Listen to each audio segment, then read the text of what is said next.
guys and gals? Never here from Drake Wayne Gaming. It's something on Twitter, the Gaming Drag. Today I'm coming back at you with a Let's Play episode of Lust Shards, Scribble's Path. So yeah, let's go ahead and jump right back into it, shall we? Alarm chain, you were up, and let's go. For now, I do as I'm told and follow the line. Soon enough, I start hearing distant voices again. I arrive at the source of the sound, a grand door, big enough to fit 8.5 of me, I think. Now let me just sneak in real quick. I open the door very, very slowly.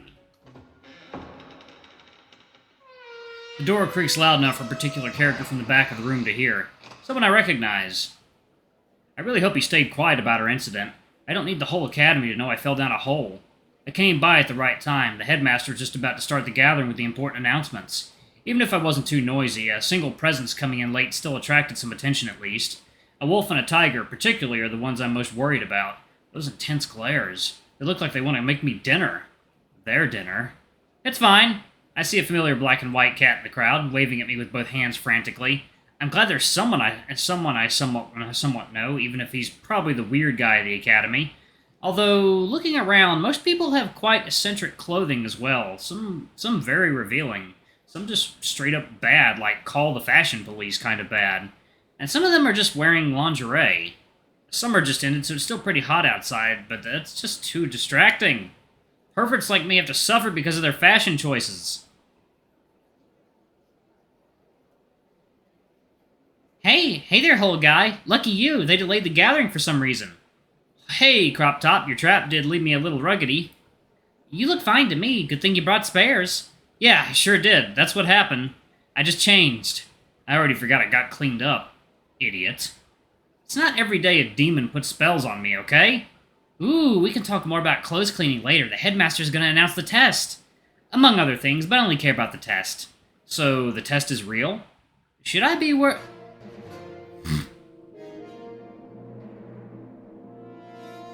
I'm cut short by some loud music and the grand figure of a lion. He's huge. Everyone got quiet all of a sudden. Deathly silence enveloped the room. Wasn't the headmaster supposed to be a rabbit? He has been the headmaster for over a decade, as far as I remember.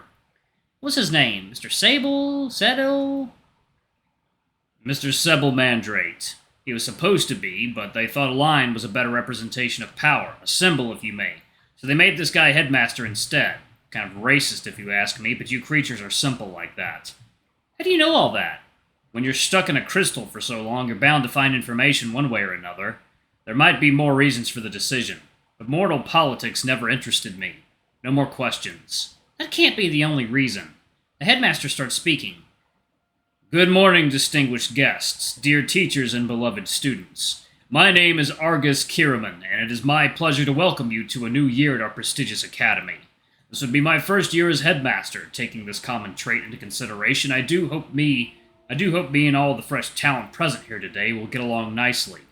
I would like to thank the Student Council and Shard leaders for their hard work, for dealing with the everyday problems and managing the new arrivals, as well as the Teachers' Council and other staff members for their loyalty. I hope we can all get along for as long as I'm in this position.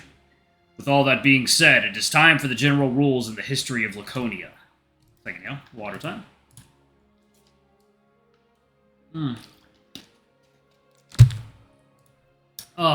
As I am recording this, y'all, our AC it just got back on. It's cooling off in the apartment, and I am so damn happy. Alright, it was 89 degrees Fahrenheit in the apartment. I was dying. Some groans and grunts can be heard after he says that. I suppose it's the same speech every year. Most first years don't seem too bothered. The headmaster pulls out a huge book, ornamented with gold or some other yellow material, looking very expensive, but also very old. Oh, this is going to take a while. He talked about different rules, like how to behave, punishments for breaking said rules, and more for about 20 minutes. Detention was a popular punishment choice. Another one was chores around the city, so community service. Sounds unique and quite interesting. Everything else was basic. Your usual don't bully others, don't break anything, etc. Maybe I should have been a bit more late. Despite everyone's boredom, Tartarus was beaming with excitement. We look the same age. I think this might be his first year here, too. Finally, the headmaster got to something I'm actually interested in. The first principle of sorting. As most of you know, the Laconia Academy doesn't use the standard class classification you're also used to. Instead, we have the so-called shards. There are 4 different shards available to choose from. The Slayer's Shard. Their job is dealing with small numbers of Nightfallen stealthily and quickly, as well as making sure the protection barriers remain untouched.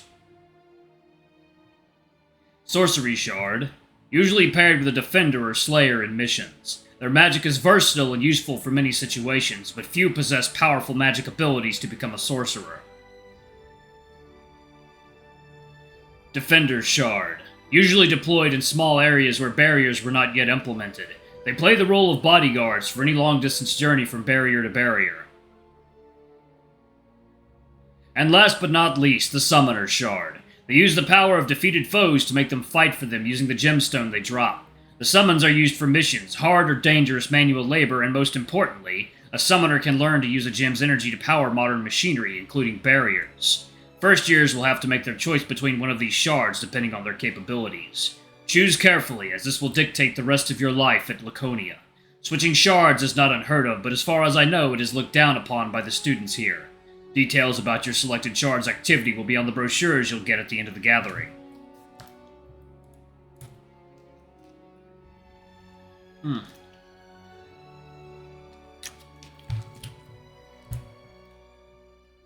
Although I believe that if you get so far, you must already have set your minds on a shard. Duh, obviously. I've chosen one ever since I got my powers. I'm not going to make this decision on the spot based on vague emotions or anything. Graduating is a tough job at Laconia, but we have to filter the weak from the strong so that the strong can protect the weak. The lights get dimmed. A projector screen comes down on stage. A video plays. The Headmaster keeps talking over the images flashing on the screen. Such a cool image. Allow me to paint you the main picture. Long, long ago, our world, being rich with magic, has found itself in a conundrum. Demons started to spawn all around in each country, on water and on land, although weaker in magic, bigger in number, and physically superior. With the sole scope of stealing mankind's power source, war enveloped every continent, and to satisfy their desire for lust. Their leader, the almighty dragon, Xerxes, was by far the biggest threat of them all. Yeah, I'ma go ahead and guess that's who Scribbles is. Luckily, mankind used its superior wits to defeat the dragon, thus weakening all demons, and victory was finally achieved. Oh no! Some demons remain in our world to this day, known as Nightfallen. Most of them are near harmless, or better said, not a danger to your life. Just don't turn your backs towards them. Others fall under the government's protection. Those are the ones capable of speech and complex thoughts, that are also not an immediate danger. This type is not to be messed with. They are not known for being violent towards strangers unless threatened. Some are nothing more than vicious monsters, ready to use your body and devour your flesh at the first opportunity given. Must be exterminated on sight. While others, let's just say they are better left only for the most experienced of hunters. I mean, there's nothing on display right there, so I should be able to show that. Or else. First-year students seemed to shudder while others were laughing among themselves. They must know something we don't. Or maybe the thought of a sexy, horny monster is amusing to them. I must admit that a chuckle escaped my lips as well. One more thing to keep in mind when fighting Nightfallen. The main aspect that distinguishes them from us is the significantly increased libido levels they possess. That's when the people giggling almost burst out laughing. It is common knowledge, but some people can be quite immature. No need to fret, we are all adults here. Just don't let them put their hands on you. Or tentacles, or slimy bodies. Anyway, let's continue. Although far less dangerous than their ancestors, nobody knows what their birth source really is. However, the Nightfallen brought with them an unintentional gift. When defeated, in their stead remains only ash and a gem. A gem infused with energy, varying in size and potency depending on the Nightfallen's strength. We use that energy to power up our technology, magic, and most importantly, the very thing that protects us from Nightfallen, the barriers that surround every city around the world. In order to maintain our energy, we need hunters. Brave hunters that collect gems and protect the need and the people in need. Hunters like you. He points at us. The ones that would make our world prosper. It's so extra. I love it! The room gets filled with noise from excitement.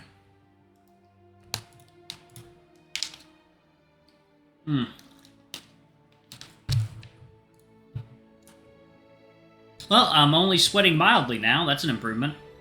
That is why, as your new headmaster, I cannot allow you to dirty our schools. No! Our world's reputation by allowing all of you to become hunters. Say, what now? Gasps appear all around the room, together with panicked whispers. Looks like the first years are the most agitated, but I see a lot of worried looks all around. Tartarus doesn't look concerned, so I keep my calm too. As the new headmaster of the academy, I decided to implement a new rule. You've all probably heard rumors about this. A little test, to prove you are worthy. Allow me to explain. This academy runs on talent and hard work. If you are present here today, it means you possess one or the other, but in what quantity?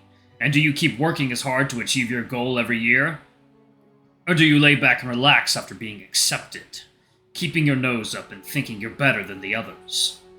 Those are the questions we'll have to answer in what I call the regression test. It is a multitude of tests that each student has to complete at the start of the year to prove they have what it takes to go further. The test will begin on Friday at 9 a.m. sharp, and will last roughly 3 days. In the meantime, all first-year students will spend the rest of the week getting familiar with the school grounds, lessons, shards, and training for the incoming test, with the help of your seniors. I also advise you all to start training. The rules of the test and the task will be announced on Friday as well. Alright! I've been getting ready for this all my life! And by that, I mean I didn't.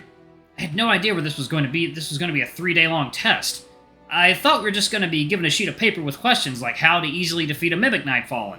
Answer, satisfy the libido until the shell breaks. Yeah, I know my theoretical assignments. But I suck at physical ones. But I surely can withstand the test, right? You don't sound very confident, and that's a problem for me too. There is nothing to worry about. There is an average of 35% chance that you will pass the exam if you're a first year, even greater for the others that are more familiar with it.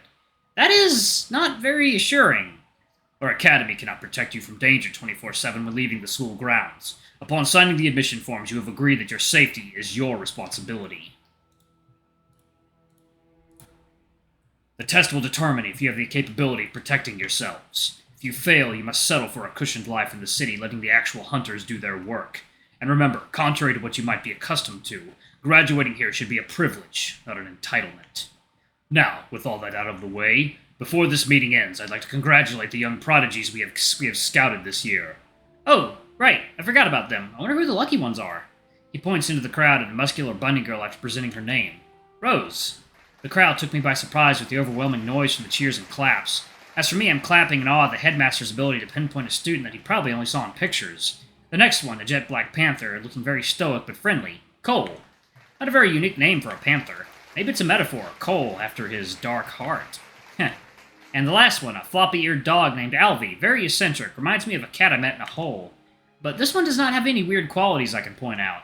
A normal guy. Those are called prodigies, huh? And last but not least... 4? I thought they only picked a maximum of 3 each year. He points at me and shouts my name. Oh. I forgot I technically fall into the same category. This is embarrassing. Tartarus looks at me wide-eyed and claps faster and harder than he did for the others. This concludes our school meeting. Senior Shard members will now distribute the brochures and schedules. Have a nice rest of the day. And with those last words, he's out. He seems passionate about his new job, and also in a hurry to be somewhere. Wow, wasn't that just exciting? Alright, I'm going to pause it right there, y'all. Thank you all so much for watching. Don't forget to like, comment, subscribe, ring that notification bell, and check out our Patreon if you can. It always helps. Before I go, I'm going to give a quick shout-out to our lovely bronze tier patrons. Thank you all for what you do for the channel. It's great. We greatly appreciate your support. Thank you to our silver tier patron, Cade Summer, and thank you for going above and beyond. It's greatly appreciated. Thanks to our 2 gold tier patrons, Zeke and Toby. Y'all are awesome. We love you. Thank you for subbing to Ultimate Tier. Anyway, if y'all want to get your names in the credits, get access to all of our Not Safe for Work contents as little as $5 already. I love you all, and I'll see y'all in the next video. Bye-bye!